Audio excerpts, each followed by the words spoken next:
Herkese yeniden merhabalar. Stüdyo 2 Küçük Sevgi'ye hoş geldiniz. Bu videoda sizlerle yapımı oldukça kolay, dikiş gerektirmeyen bu sevimli ayıcığı öreceğiz.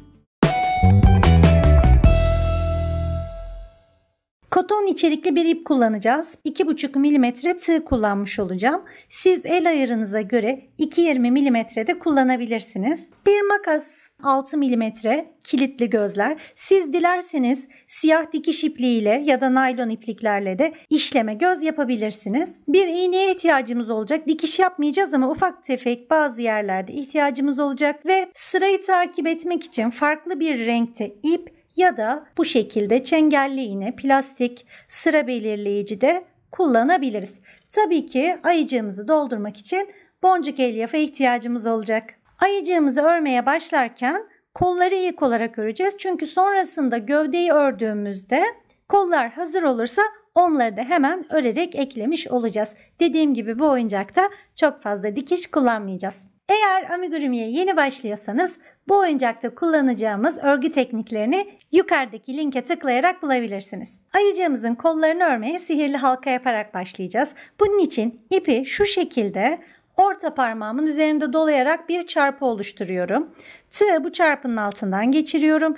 İpi dolayarak çekiyorum ve bir tane zincir çekiyorum. Bu şekilde sihirli halkamız oluştu. Fakat bakın baş parmağımızla tutuyoruz burayı ve bırakmıyoruz. Çünkü bırakırsak kaçabilir. Henüz sihirli halkamız kilitlenmedi.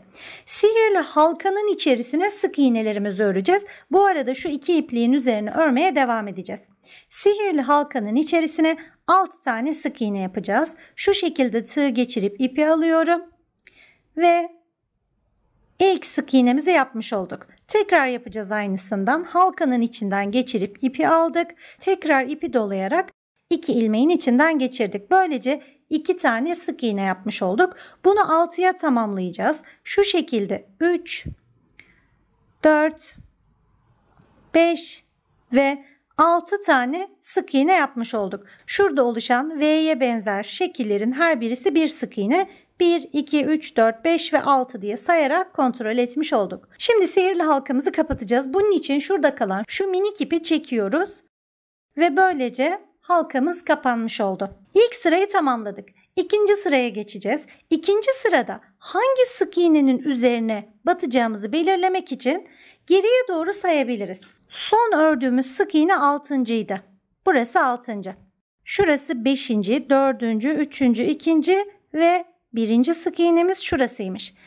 Amigurumimizi spiral şekilde dönerek öreceğiz. O yüzden bu belirlediğimiz ilk sık iğnenin üzerine örerek ikinci sıraya geçmiş olacağız.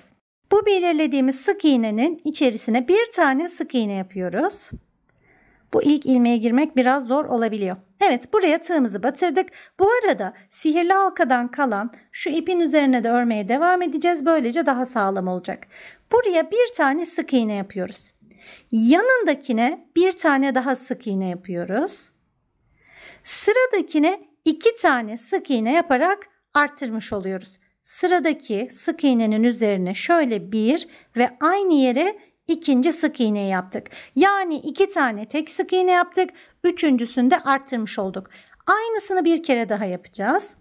Sıradaki ilmeğe bir tane sık iğne yapıyoruz. Sıradaki ilmeğe bir tane sık iğne yapıyoruz.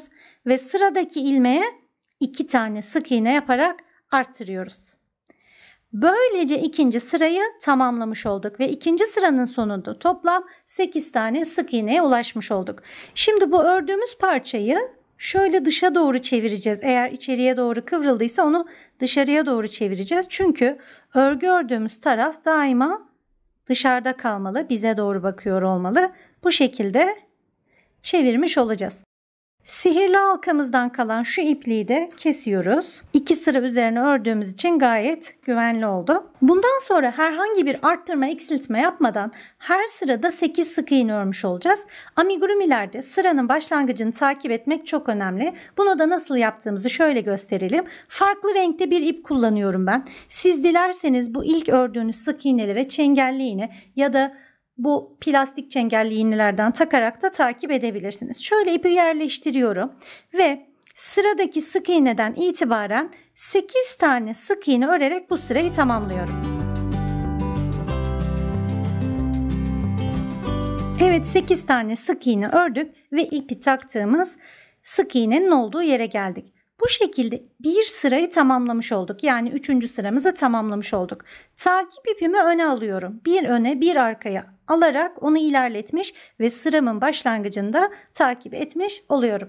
Bu şekilde şu an biz 3. sıradayız.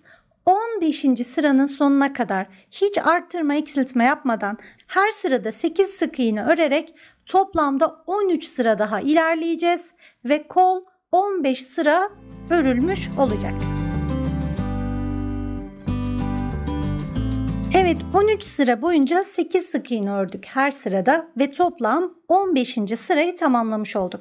Aslında kolumuz tamamlandı. Artık o takip ipine ihtiyacımız yok. Onu çıkartabiliriz. Dikerken ya da şimdi bizim yapacağımız gibi örerek birleştirirken daha kolay olsun diye kolu şöyle karşılıklı olarak birleştiriyoruz ve her iki tarafı birbirine sık iğne ile birleştireceğiz. Bunun için sıradaki sık iğneye giriyorum, sanki sık iğne yapacakmış gibi ve onun tam karşı tarafından denk gelen yere de tığımı geçiriyorum. Bakın şu şekilde kolun bir tarafından tığ girmiş oldu, karşıdan çıkmış oldu. İpi dolayarak geçiriyoruz. Böylece bir sık iğne yapmış oluyoruz. Aynı işlemi 2 kere daha yapacağız. Buradan tığımızı geçiriyoruz ve karşı taraftan geçiriyoruz. Bakın şöyle geçmiş oldu diğer tarafa. İpi doluyoruz ve bir sık iğne yapıyoruz. Ve son olarak 3. kez de aynı işlemi tekrarlıyoruz. Böylece amigurumi parçalarını isterseniz dikerken, isterseniz de örerek birleştirirken kolaylık elde etmiş oluyoruz. Bir tane zincir çekiyoruz ve ipimizi kesiyoruz. Çok uzun bırakmaya gerek yok çünkü dikmeyeceğiz biz bunu. Örerek birleştireceğiz.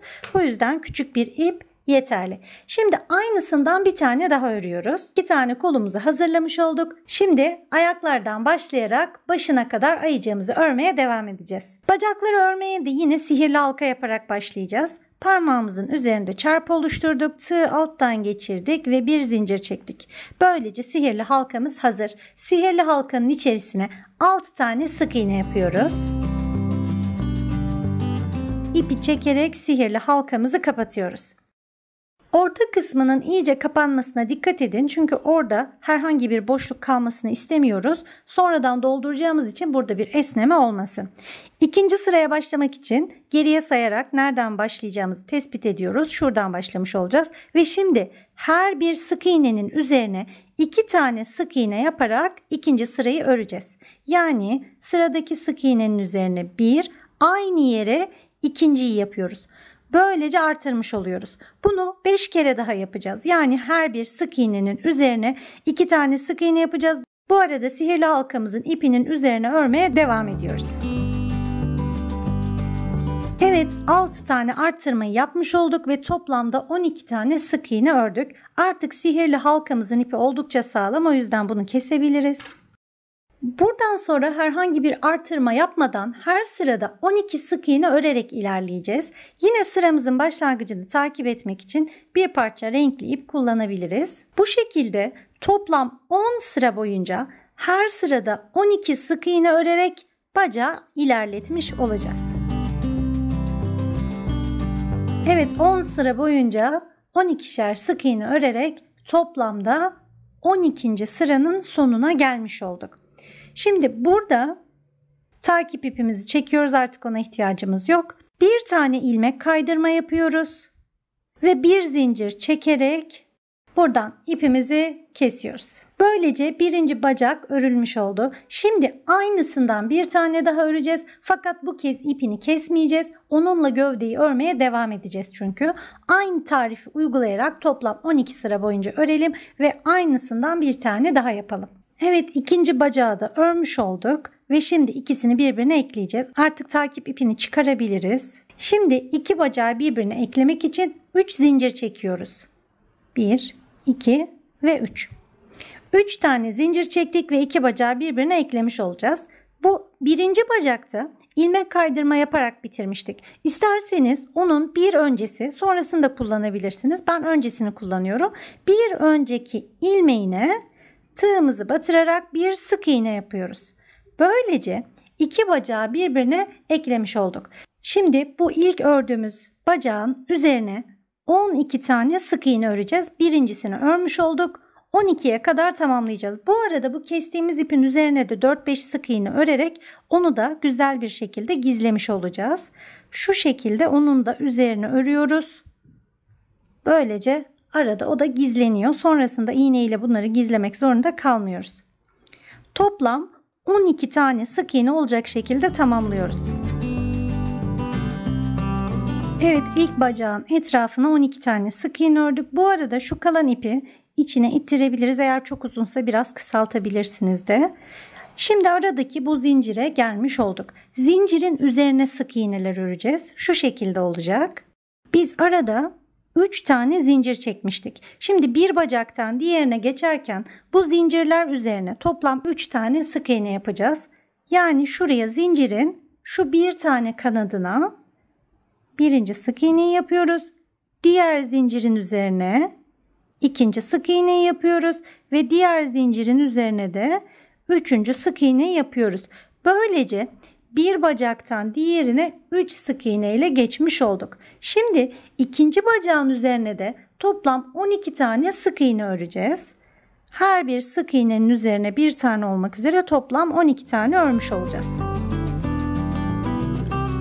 12 sık iğnemizi ördük ve şimdi ikinci bacaktan birinci bacağa geçeceğiz. Bunun için az önce sık iğneler örmüştük zincirler üzerine. Bu tarafta da zincirlerin diğer tarafına sık iğne öreceğiz. Yani şu ilmeklere sık iğnelerimizi öreceğiz. Yine 3 zincir üzerine 3 tane sık iğne örerek diğer bacağa doğru ilerlemiş olacağız. Şöyle birinci sık iğne, yanındakine zincirin üzerine örüyoruz şu an. İkinci sık iğne ve yanındaki zincirin üzerine de üçüncü sık iğneyi örüyoruz. Bir bacaktan diğerine yine sık iğnelerle ulaşmış olduk. Böylece 13. sırada iki bacağı birbirine eklemiş olduk ve gövdenin de ilk sırasını örmüş olduk aslında. 13. sırayı tamamlamış olduk.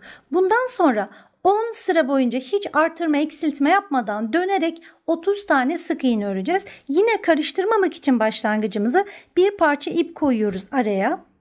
Burada hangi sık iğneden öreceğinizi belirlemek çok önemli. Bir hata olmaması için şöyle yapabilirsiniz. Son ördüğümüz sık iğneden itibaren geriye doğru sayarak 30 sık iğne olmuş mu bunu kontrol etmekte fayda var. Herhangi bir hata olmasın diye. Evet, benimki 30 sık iğne olmuş. Sizinki de umarım doğru sayılardadır. Şimdi araya bir parça ip koyduk ve 30 sık iğne örerek toplam 10 sıra boyunca ilerlemiş olacağız. İlk sık iğnemiz şurası oluyor. Her sırada bu ipi bir öne bir arkaya ilerletmiş olacağız. Böylece sıra başlangıcını takip edeceğiz. 30 sık iğne örerek 10 sıra ilerleyelim. 10 sıra boyunca 30 sık iğne örerek ilerlemiş olduk. Sayarak yine kontrol etmenizde fayda var. Şurada ilk gördüğümüz sık iğne 13. sıraydı. Bacakları birleştirmiştik. 13'ten sonra 10 sıra daha örmüş olduk ve toplam 23. sıranın sonuna gelmiş olduk. Şu an 23. sırayı tamamladık ve 24. sıradayız. Bundan sonra artık yavaş yavaş gövdemizi eksiltmeye başlayacağız yanlardan. Böylece ona şeklini vermiş olacağız. 24. sırada uygulayacağımız formül şu şekilde. 6 sık iğne yapacağız ve eksilteceğiz. Şimdi uygulayalım bunu. Takip ipimizi arkaya aldık. 6 tane sık iğne yapıyoruz. 6 sık iğneden sonra eksiltiyoruz. Eksiltmek 2 sık iğneyi aynı anda örmek demek. Bunu da isterseniz şu şekilde yapabilirsiniz. Sık iğne yapacak gibi aldınız fakat tığınızın üzerinde duruyor. Tekrar yanındaki ilmeğe de batırdık. Şu an tığımızda 3 tane ilmek var. Hepsini bir kere de bu şekilde toparlayabiliriz. Fakat bu şu noktada çok belirgin bir görüntü oluşturuyor. Bu yüzden gizli eksiltme yöntemiyle eksiltmeyi tavsiye ediyorum. Ben o şekilde yapıyorum. Şöyle ki sık iğnelere şu şekilde tığımızı yerleştiriyorduk. Fakat gizli eksiltmede sadece ön ilmeğe, şu şekilde ön ilmeğe tığımızı geçiriyoruz. Hiç ip dolamadan yanındaki ilmeğin de ön ilmeğini alıyoruz. Böylece tığımızda 2 tane sık iğnenin ilmekleri var. İpi doluyoruz ve sadece ikisinin içinden geçiriyoruz. Tığımızda 2 tane ilmek var. Yani 2 sık iğneyi tek bir ilmeğe düşürmüş olduk ve ipi dolayarak kapatıyoruz. Bu şekilde gizli eksiltme yapmış olduk. Şimdi 13 sık iğne öreceğiz ve sonra yine bir eksiltme yapacağız. 13 sık iğne yaptık ve şimdi yine eksiltme yapıyoruz. Önce ön ilmeği alıyoruz. Yanındaki sık iğnenin de ön ilmeğini alıyoruz. İpi doluyoruz, ikisinden geçiriyoruz. İpi doluyoruz, ikisinden geçiriyoruz.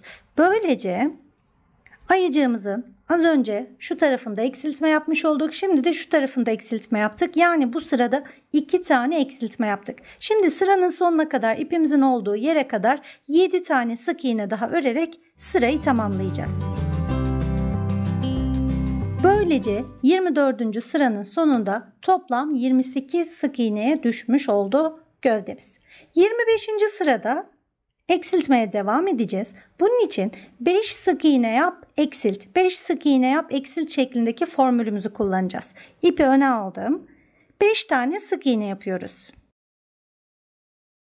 5 tane sık iğne yaptık. Şimdi eksiltiyoruz. Ön ilmek, ön ilmek, ipi doladık ikisinden, ipi doladık ikisinden. Bunu 3 kere daha tekrarlayacağız. Yani 5 sık iğne eksilt, 5 sık iğne eksilt şeklinde 3 kere daha bu formülü uygulamış olacağız. Böylece 25. sıranın sonunda 24 ilmeğe düşmüş olduk. Yani 4 yerde eksiltme yaptık. Şimdi 26. sıraya geçtik. Takip ipimi arkaya aldım. Burada uygulayacağımız formül ise 4 sık iğne yapacağız ve eksilteceğiz. Bunu 4 kere uygulamış olacağız. 1, 2, 3, 4 sık iğne yaptık ve şimdi eksiltiyoruz. Bunu 3 kere daha uygulayacağız. 4 sık iğne yaparak eksilteceğiz ve ipin olduğu yere kadar sırayı tamamlamış olacağız. 26. sırayı da tamamladık ve toplam 20 sık iğneye düşmüş oldu. Gövdemiz giderek şekilleniyor ve daralmaya başladı. Şimdi bu aşamada onu biraz doldurmamız gerekiyor. Çünkü bu kısım tamamen kapandığında onu doldurmak çok zor olacaktır. Doldurma işlemi için boncuk elyaf kullanıyoruz. Oyuncakları örmek kadar doldurmak da gerçekten çok büyük bir sabır istiyor. Bakın şöyle bizim ayaklarımız boş. Eğer buradan sadece yoğun bir şekilde gönderirsek biz elyafları oraya kadar ulaşmayacaktır. Bu yüzden elyafları küçük parçalar halinde dilerseniz bir kalemin arkasını kullanabilirsiniz ya da bambu çubuklar kullanabilirsiniz. Silikon saplı tığlarınızı kullanabilirsiniz ya da ben şöyle bir pens kullanıyorum. Küçük parçalar halinde elyafları alıyoruz. İlk önce bacakları, ardından da gövdeyi hafif sert olacak şekilde dolduruyoruz. Çünkü oyuncağımızın şekli içine doldurulan elyafla çok daha güzel görünecektir. Evet, ayıcığımızı doldurmuş olduk. Tabii ki doldurmaya devam edeceğiz ama özellikle bacaklarını ve gövdesini bu aşamada doldurmak önemliydi. Şimdi 27. sırayla devam edeceğiz. 27. sırada uygulayacağımız formül 3 sık iğne öreceğiz ve eksilteceğiz. Takip ipimi arkaya aldım. 3 sık iğne örüyoruz ve eksiltiyoruz. Şöyle 1, 2 ve 3. sık iğneyi yaptık. Şimdi eksilteceğiz. Bu şekilde eksiltmiş olduk. Aynı formülü 3 kere daha uygulayacağız. Yani 3 sık iğne yapacağız ve eksilteceğiz. 3 sık iğne yapacağız ve eksilteceğiz sıranın sonuna kadar. 27. sırayı da tamamladık ve toplamda 16 sık iğne örmüş olduk. 28. sırada kolları ekleyeceğiz. Örerken bir yandan da kolları takmış olacağız. Bunun için ilk önce 4 tane sık iğne örüyoruz. Takip ipimi öne aldım. 4 tane sık iğne örüyoruz. Çünkü kolları tam yana takmak istiyoruz. Bu yüzden yana gelene kadar, bakın şu an ilmeğimiz burada. Şu yan tarafa gelene kadar 4 tane sık iğne örüyoruz. Şimdi 4 sık iğne ördük ve tam yan tarafın bir ilmek gerisindeyiz. Şu şekilde buraya kolumuzu takmış olacağız. Lütfen bu aşamada kontrol edin. Tam yana denk gelmesi gerekiyor kol. Benim hesabıma göre 4 sık iğne örerek buraya gelmiş oldum ama siz bir eksik bir fazla da yapmak durumunda kalabilirsiniz. Tam yana geldiğinde Yani kolu şu şekilde yerleştirdiğimizde uygun olacaktır. Birleştirme işlemini şu şekilde yapıyoruz. Normal sık iğne örecekmiş gibi her bir ilmeğe devam edeceğiz. Fakat bir tane kolun bitiminde yaptığımız bu 3 sık iğne vardı. Bir tane oradan alıyoruz. Hiç ip dolamadan tığımızı geliyoruz ve gövdede örmemiz gereken sık iğnenin içinden geçiriyoruz. Böylece tığımız hem koldan hem de gövdeden geçmiş oldu. Şu an onları birleştiriyoruz. İpi doluyoruz ve ikisinin de içinden geçiriyoruz. Sık iğne yapacağız aslında. Tığa tekrar ipi doluyoruz ve ikisinden geçiriyoruz. Böylece sık iğne yapmış olduk. Şimdi sıradaki 2 ilmeğe de aynısını uygulayacağız. Yani koldaki sık iğneden geçiriyorum. Gövdedeki sıradaki sık iğneden tığımı geçiriyorum. Böylece hem koldan hem de gövdeden geçirmiş olduk. İpi doluyoruz. Her ikisinden de geçirerek alıyoruz. Tığa ipimizi doluyoruz ve sık iğnemizi tamamlıyoruz. 3. ilmekte de aynı işlemi yapacağız. Hem koldan hem gövdeden geçirerek sık iğne yapmış olduk. Böylece gövdedeki 3 sık iğneyi örerken kolu da oraya sabitlemiş olduk. Şimdi diğer kolu takacağımız yan tarafa gelebilmek için yine sık iğneler öreceğiz. Toplam 5 tane sık iğne örerek diğer kolu takacağımız noktaya ulaşıyoruz. Bu arada bu koldan kalan ipin de üzerine 1 ya da 2 tane örebiliriz.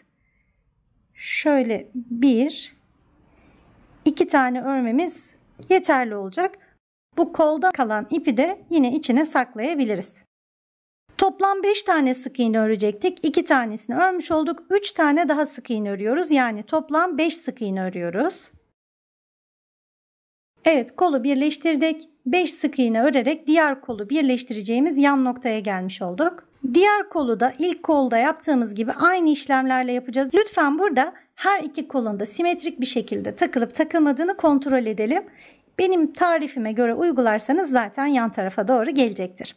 Şimdi koldan bir sık iğne alıyorum. İlk sık iğneyi gövdeden alıyorum. Tığa ipimi doluyorum. Her ikisinden geçiriyorum. Tığa ipimi doluyorum ve sık iğnemi tamamlıyorum. Bunu diğer 2 sık iğne için de yapıyoruz. Bakın böylece dikmeye gerek kalmadan örerken kolları birleştirmiş olduk. Bu sırayı tamamlamamız için son bir sık iğne kaldı burada.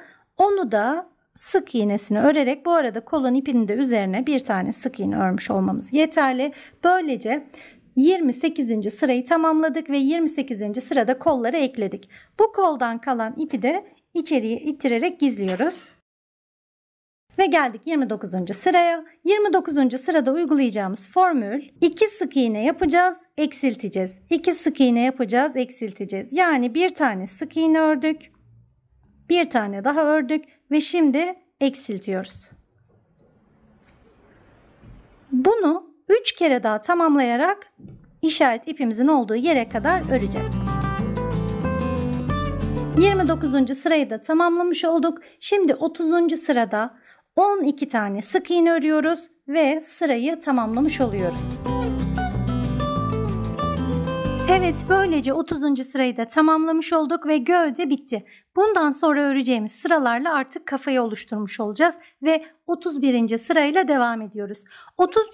sırada her bir ilmeğin içerisine artırma yapacağız. Yani 2 tane sık iğne yapacağız. Takip ipimi şöyle diğer tarafa aldım ve her bir ilmeğin içerisine 2 tane sık iğne yaparak artıracağız. Bunu 12 ilmek boyunca uygulayacağız ve böylece 24 ilmeğe ulaşacağız. 31. sırayı tamamladık ve toplamda 24 tane sık iğnemiz oldu. 32. sırada artırmaya devam edeceğiz. Bunun için 2 tane sık iğne yapacağız. Üçüncüsüne artırmış olacağız. Yani 2 tane tek sık iğne yapacağız. Şöyle birinciyi yaptık. İkinciyi yaptık ve sıradakine artırıyoruz. Bu şekilde sıranın sonuna kadar ilerleyeceğiz. Yani 2 tane tek sık iğne yapacağız ve sonra artırmış olacağız. Evet, sıramızı tamamladığımızda toplam 32 tane sık iğneye ulaşmış olmalıyız. Bu arada 32. sırayı da tamamlamış olduk. Şimdi 33. sırayla yine artırmaya devam ediyoruz. Takip ipimizi şöyle arkaya alalım. 33. sırada şöyle yapıyoruz. 3 tane tek sık iğne yapıyoruz ve sonra artırıyoruz. Yani bir tane sık iğne yaptık. İkinciyi yaptık yanındaki ilmeğe. Üçüncüyü yaptık yanındaki ilmeğe ve sıradakini artırıyoruz. Yani 3 sık iğne yap, artır. Bu formülle sıranın sonuna kadar öreceğiz. 33. sırayı da tamamladık ve böylece toplamda ilmek sayımız 40'a çıktı. 40 sık iğneye ulaşmış olduk. Artık bundan sonra artırma yapmayacağız. Kafa için biz 40 ilmeklik bir büyüklük planlamış oluyoruz yani. Şimdi 34. sıradan 43. sıraya kadar yani 10 sıra boyunca hiçbir artırma, eksiltme yapmadan hep 40 sık iğne örerek ilerlemiş olacağız. Toplam 10 sıra boyunca şimdi 40'ar sık iğne örelim. Evet, tam 10 sıra boyunca hiç artırma eksiltme yapmadan örmüş olduk ve böylece 43. sıramızı tamamladık. Şimdi bu aşamada gözleri takmak çok uygun oluyor. O yüzden bu aşamada takacağız gözleri. Ben ayıcığımızda kilitli göz kullanacağım. O yüzden bu aşamada takıyorum. Siz işleme yapmak istiyorsanız işleme gözleri daha ziyade kafayı doldurduktan sonra yapmakta fayda var. Kilitli gözlerimizi 38. ve 39. sıralar arasına takacağız. Bu yüzden 38. sırayı tespit ediyoruz ilk önce. Sıraları da şu şekilde tespit ediyorum. Artırma yaptığımız son sıra 33. sıraydı. 34, 35, 36, 37, 38 ve 39. 38 ve 39. sıraların arası buralarmış demek ki. Ben gözleri takmadan önce bir iğneyle yerlerini belirliyorum. Böylece daha pratik oluyor. İki gözün arasında da 10 ilmek olacak. Bu şekilde takmaya karar veriyorum. Şimdi bu belirlediğimiz yerlere tığımızla birazcık şöyle genişlik veriyoruz. Böylece gözümüz oradan çok daha kolay takılmış olacak. Böylece gözleri taktık. Ayıcığımızın burnunu da bu aşamada işlemek oldukça kolay oluyor. O yüzden burnunu da işleyeceğiz şimdi. Bunun için ucu küt bir iğneye ihtiyacımız var ve ben şöyle bir ip kullanmış oluyorum. Bu naylon içerikli bir ip. Gözü taktığımız sıranın bir alt sırasına burun işlemesini yapacağız. Bunun için arka tarafta gözü taktığımız sıranın bir altındaki sırada şöyle ortalardaki bir ilmeğe ipimizi sabitliyoruz. Burunu 2 ilmek genişliğinde işlemiş olacağız ve gözlerin tam ortasına denk gelmesine dikkat ediyoruz. Gözleri taktığımız sıranın bir alt sırasına ve şuraya 2 ilmek arayla burunu işliyoruz. Burada çeşitli şekillerde işlemeler yapabilirsiniz. Üçgen yapabilirsiniz. Gülümseyen bir ağız yapabilirsiniz. Tamamen sizin zevkinize kalmış. Şöyle 4-5 kere aynı yerde gidip gelerek kalınlaştırmış oldum. Ve tam ortasından iğneyi çıkartıyorum.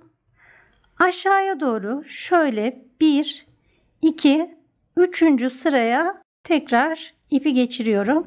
Ve şöyle bir görüntü oluyor. Siz isterseniz buraya bir minik ağız da işleyebilirsiniz. Mesela şöyle olur. Bu şekilde bir ağız da yapılabilir. Bunun da böyle bir ağzı olsun. Bu ağzı da yaptıktan sonra İpin çıktığı yere sabitleme yapıyoruz. Yani aynı yerden şöyle ilmeğin arka tarafından 1-2 kere geçiriyoruz. Benim ayıcığımın siması bu şekilde olacak. 1 santim kadar uzun bırakarak ipi kesiyoruz. Böylece ayıcığımızın yüzünü şekillendirmiş olduk. Şimdi kafasını örmeye devam edebiliriz. En son 43. sırayı örüp bırakmıştık. Şimdi 44. sırayla devam ediyoruz. Bu sıradan itibaren artık eksiltmelere başlayacağız. Kafayı kapatmaya başlayacağız. 3 tane sık iğne yapacağız ve eksilteceğiz. 1, 2, 3 tane sık iğne yaptık ve şimdi eksiltiyoruz. Öndeki ilmeği alıyoruz. Öndeki ilmeği alıyoruz. İpi hiç dolamadık. İpi dolayarak ikisinden geçirdik. İpi doladık. İkisinden geçirdik. Gizli eksiltme yapmış olduk. Bu şekilde 3 tane sık iğne yapacağız ve eksilteceğiz sıranın sonuna kadar. 44. sırayı tamamladık ve ilmek sayımız 32'ye düşmüş oldu. 45. sırada eksiltme yapmadan her bir sık iğneye bir tane sık iğne yaparak toplamda 32 tane sık iğne örmüş olacağız. Ve sırayı bu şekilde tamamlayacağız. Her bir ilmeğe bir sık iğne yapıyoruz şimdi. 45. sırayı da tamamlamış olduk. Şimdi 46. sırada yine eksiltmeye devam edeceğiz. Bunun için 2 tane sık iğne yapacağız ve eksilteceğiz. 1, 2 tane sık iğne yapmış olduk ve şimdi eksiltiyoruz. Bunu sıranın sonuna kadar uygulayacağız. 2 sık iğne yapacağız ve eksilteceğiz. Evet, 46. sırayı da tamamladık ve toplamda 24 tane sık iğneye düşmüş olduk. Giderek kapanmaya başladı kafa. Şimdi bu aşamada birazcık içini doldurmuş olacağız. Özellikle bu boyun bölgesi ve gövdenin şu kısımlarının dolgun olması çok önemli. Yoksa oynadıkça çocuklar bu kafa böyle yamulabiliyor. O yüzden bu aşamada birazcık daha özellikle şu bölgelere doldurmuş olacağız. Evet, boyun bölgesi gayet güzel doldu. Biraz da başını dolduruyoruz. Evet, birazcık doldurmuş olduk. Tamamen de doldurmuyoruz çünkü örmeye devam edeceğiz. İlmeklerimizin arasına elyaf karışmasın diye biraz sonra doldurmaya devam edeceğiz. En son 46. sırayı örmüştük. Şimdi 47. sırayla devam ediyoruz.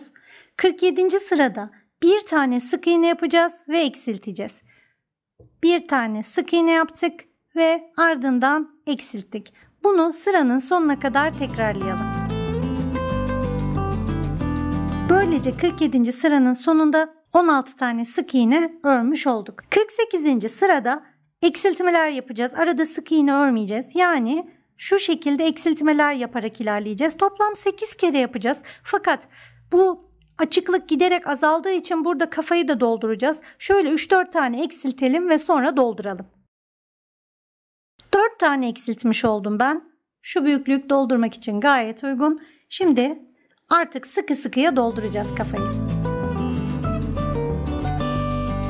Kafanın tamamen yuvarlak bir form alana kadar dolmasına dikkat ediyoruz burada. Ve doldurma işlemimiz tamamlanınca 48 sırada eksiltmeler yapıyorduk. Sıranın sonuna kadar o eksiltmeleri yaparak kafayı tamamlıyoruz. Evet, 48. sırada 8 tane eksiltme yapmış olduk ve böylece kafayı tamamladık. Şimdi ipimizi birazcık uzun bırakarak şöyle 15 santim kadar uzun bırakarak kesiyoruz ve tığımızı çekerek o ilmeği şöyle sabitliyoruz. Artık takip ipimize gerek yok. Onu da çıkartabiliriz. Şimdi bu tepede kalan açıklığı iğne ile kapatmış olacağız. İpimizi iğneye takıyoruz ve burada 8 tane ilmek kalmış oldu. Bu 8 ilmeğin sadece bir katlarından, şu öndeki katlarından iğnemizi dıştan içe ya da içten dışa çok fark etmez. Sadece tek katlarından geçirmeye özen göstereceğiz. Bu şekilde sırasıyla her ilmeğin tek katından iğnemizi geçiriyoruz. 8 ilmekten geçirmiş olduk ve en yakındaki ilmekten şöyle tekrar kenara doğru alıyoruz ve ipi çektiğimizde bakın bu tepe kısım toparlanmış oluyor. Şimdi ipin çıktığı yerden hemen bir ilmek kenardan iğneyi batırıyoruz ve rastgele yerlerden geçirerek ipimizi gizliyoruz. İpin çıktığı yerden hemen bir sonraki ilmekten ve sonra rastgele yerden geçirerek ipimizi bu şekilde 4-5 yerden geçiriyor ve gizliyoruz. Bu kadar gizlemek güvenli olacaktır ve kalan ipi de kesiyoruz. Böylece ayıcığımızı dikmeden gövdesini, kafasını tamamen oluşturmuş olduk. Şimdi kulaklarını öreceğiz ve onu da diktiğimizde ayıcığımız tamamlanacak. Kulaklar için sihirli halka yapıyoruz. İpimizi yine orta parmağımızın üzerinde doladık, bir çarpı oluşturduk. Tığ alttan geçiriyoruz. İpi alıyoruz ve bir zincir. Sihirli halkamızı oluşturduk. Sihirli halkanın içerisine 6 tane sık iğne yapıyoruz. İpimizi çekerek sihirli halkayı kapatıyoruz. Ve şimdi ikinci sırada her bir sık iğnenin üzerine 2 tane sık iğne yaparak toplam 12 sık iğneye ulaşıyoruz. Evet, 6 tane arttırma yaptık. Toplamda 12 sık iğne örmüş olduk. Bu altta kalan ipimizi artık kesebiliriz. Başlangıcı takip etmek için şöyle sıra başına bir parça ip koyuyoruz. Üçüncü sırada hiçbir arttırma yapmadan her sık iğneye bir tane sık iğne örüyoruz. Yani toplamda 12 tane sık iğne örerek 3. sırayı tamamlayacağız. 12 tane sık iğne ördük. 4. sırada tekrar artırma yapacağız. Bunun için bir tane sık iğne yapacağız ve artıracağız. Yani bir tane tek sık iğne yanındakine artır. Bu şekilde sıranın sonuna kadar 6 kere bu formülü uygulamış olacağız. 4. sıranın sonunda toplam 18 sık iğneye ulaşmış olduk. 5. sırada hiçbir arttırma yapmadan her bir sık iğneye bir tane sık iğne öreceğiz ve toplam 18 tane sık iğne örmüş olacağız. Evet, 5. sırayı da tamamladık. 18 tane sık iğne ördük. Şimdi bu takip ipimizi çıkartabiliriz artık. Aslında kulağımız tamamlandı. Fakat kulağı dikerken kolaylık olsun diye bu her iki tarafı birbiriyle birleştirerek bir sıra daha örmüş olacağız. Bu da kulağı dikerken büyük kolaylık oluyor. Şimdi kulağı ikiye katlıyoruz ve ikiye katladıktan sonra sıradaki ilmeğe tığımızı batırıyoruz ve onun tam karşısına denk gelen yerde, yani şöyle tığımızı hem bu sık iğneden hem de tam karşıya denk gelen sık iğneden geçiriyoruz ve buraya bir tane sık iğne yapıyoruz. İpi dolayıp ikisinden de çekiyoruz. İpi doluyoruz, ikisinden geçiriyoruz. Bir kere daha yapalım. Önce sıradaki sık iğneye ve onun tam karşısındaki sık iğneye şu şekilde tığımızı batırmış olduk. İpi doluyoruz, ikisinden çekiyoruz ve ipi dolayarak sık iğne tamamlıyoruz. Bu şekilde sonuna kadar 8 tane bu birleştirme sık iğnelerinden yapacağız. Bu şekilde ayıcığımızın kulağı oluşmuş oldu. Şimdi bir tane zincir çekiyoruz ve ipimizi biraz uzun bırakarak, dikmek için bu ip lazım olacak, o yüzden uzun bırakıyoruz. Şöyle birazcık uzun bırakarak kesiyoruz ve tığımızı çekerek kulağı tamamlıyoruz. Aynısından bir tane daha yapalım. Evet, ikinci kulağı da ördükten sonra şimdi onları ayıcığın kafasına iğneyle yerleştirelim. Kulakları tam olarak nerede olmalarını istiyorsak oraya önce iğneyle sabitleyip sonra da dikmiş olacağız. Şöyle takmak istiyorum mesela. Burada şuna dikkat ediyoruz. Kulaklardan bir tanesini yerleştirdikten sonra aynı sıraya diğer kulağı da takıyoruz ki simetrik bir görüntü oluşsun. Aynı şekilde üstte de aynı sırada olmalarına dikkat ediyoruz. Evet, böylece kulakların yerini sabitlemiş olduk. Şimdi bu sabitlediğimiz yerlere onları dikeceğiz. Kulakları dikerken iğneyi bir ayıcığın kafasındaki ilmekten geçiriyoruz. Şöyle sabitlediğimiz yere ayıcığın kafasından geçiriyoruz. Şimdi kulaktaki ilmekten önden arkaya doğru kulaktaki şu ilmekten geçiriyoruz. Aynı şekilde bir kere kafadan geçiriyoruz. Bir kere kulaktan geçiriyoruz. Şöyle kafadan geçirmiş olduk. Şimdi kulaktaki ilmekten geçiriyoruz. Bu şekilde iğne ile sabitlediğimiz yere kulağı dikmiş olacağız. Böyle ilk kulağı dikmiş olduk. En sona kadar geldik. Oldukça sağlam oluyor aslında. Fakat küçük çocuklar oynayacağı için tamamen güvenli olması açısından birkaç kere daha şu aralardan ilmekleri ben sağlamlaştırıyorum. Evet, birkaç noktada daha sabitledikten sonra bu ipi kafanın içinde rastgele noktalardan geçirerek gizliyorum. İpi çıkarttığım yerden iğneyi tekrar batırıyorum. Herhangi uzak bir noktadan çıkıyorum. İpin çıktığı yerden tekrar batırıyorum. Böylece elyafların arasında ipi gizlemiş oluyoruz. Birkaç noktada geçirdikten sonra bu kalan ipi de kesiyoruz. Aynı şekilde diğer kulağı da dikeceğiz. Evet, ayıcığımızın kulaklarını dikmiş olduk. Gördüğünüz gibi ayıcığı örerken sadece kulaklarda dikiş işlemi uyguladık.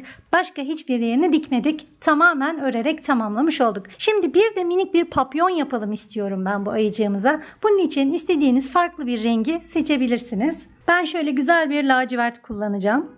Zincir çekerek başlıyoruz. Bunun için bir başlangıç ilmeği oluşturuyoruz. Ve papyonun uzunluğunu ne kadar istiyorsak o kadar zincir çekiyoruz. 10 tane zincir çekmiş olduk. Son ördüğümüz zinciri atlıyoruz. Onun yanındakine, yani sondan bir önceki zincir boşluğuna sık iğne yapıyoruz. Biz 10 tane zincir çekmiştik. Birinciyi atladık, yani 9 tane sık iğne yapmış olacağız. Siz zincir sayınızdan bir eksik sık iğne yapacaksınız diye düşünebilirsiniz. 9 tane sık iğne yapıyoruz şimdi. Bu arada ben şu ipi gizlemek için de son 4-5 sık iğne kala onun da üzerine örüyorum. Böylece sonradan iğneyle gizlemek zorunda kalmıyoruz. Bu şekilde zincirin üzerine 9 tane sık iğne örmüş olduk. Şu ipin de birkaç ilmek üzerine ördük. O yüzden onu da artık kesebiliriz. Şimdi bir zincir çekiyoruz ve dönüyoruz. Yine aynı şekilde 9 tane sık iğne yapacağız. Evet, ikinci sırayı da tamamlamış olduk. Bu şekilde toplam 5 sıraya ulaşana kadar bir zincir çekiyoruz, dönüyoruz, 9 sık iğne yapıyoruz. Yani toplamda 5 sıra sık iğnemiz olacak. Toplam 5 sıra boyunca sık iğnelerimizi gidip gelerek örmüş olduk. Bir tane zincir çekiyoruz ve ipi oldukça uzun bırakarak, çünkü hem papyonu saracağız hem dikeceğiz. O yüzden şöyle birazcık uzun bırakarak ipi kesiyoruz. Tığımızı çekerek ilmeğimizi kapatıyoruz ve şimdi papyonu oluşturacağız. Uzunca bıraktığımız bu ipi iğneye takıyoruz. Şimdi papyonun tam orta kısmından onu sarmış olacağız. O yüzden bu ipimizi ortaya gelene kadar ilmeklerin arasından geçiriyoruz. Şöyle tek katların arasından geçirebilirsiniz. Bu şekilde aralardan geçirerek ortaya kadar geliyoruz. Evet, şöyle yaklaşık 4 ilmekten geçirdim ve tam ortadayız. İğne ile o ilmekten geçerek ön tarafa geliyoruz. Tam orta kısımda en alttaki ilmekten iğneyi geçirerek ben şöyle sabitleyeceğim. İğneyi oradan geçireceğim ve ipi ortaya sabitlemiş oldum. İpi birazcık çekerek papyon görüntüsü veriyorum ve şimdi ipi buraya doluyoruz. İpi sararak papyona dönüştürüyoruz. Bakın şu şekilde istediğiniz kalınlığa kadar orta kısma sarabilirsiniz. Evet, şöyle yeterli bence. Şimdi bu ipi sabitlememiz gerekiyor. Arkada şu sardığımız yerin içinden iğneyi birkaç kere geçirerek sabitliyoruz. Papyonumuz hazır. Siz dilerseniz bir zincir çekip bu papyonu onun üzerine de takabilirsiniz. Ya da doğrudan ayıcığımızın şöyle boynuna da dikebilirsiniz. Ben boynuna dikerek sabitlemeyi tercih ediyorum. Yine dikerken şöyle ayıcığın boynundan iğneyi geçiriyoruz. Sonra papyondan geçiriyoruz. Ve sonra sıkılaştırıyoruz. Bu şekilde bir ayıcıktan bir papyondan iğneyi geçirerek dikmiş olacağız. Dikme işlemi tamamlandıktan sonra 5-6 kere diktim ve artık sabitlendi. İpin çıktığı noktadan ipi arka tarafa doğru şöyle çektireceğim. Bunun için iğneyi arkaya doğru alıyorum ve ipi kesiyorum. Ben biraz uzun bırakmışım lacivert ipi. Şöyle iğneyle hafif çektirerek onu kaybediyoruz. Evet, sevimli ayıcıklarımızı tamamlamış olduk. Bundan sonra sizlerle oyuncaklar örmeye devam edeceğiz. Videomu beğenmeyi ve yorum yapmayı lütfen unutmayın. Kanalıma abone olup takipte kalın. İki küçük sevgiyle birlikte örmeye devam edelim. Hepinize keyifli, sağlıklı ve bol örgü dolu günler dilerim. Bir sonraki videoda görüşmek üzere. Hoşça kalın.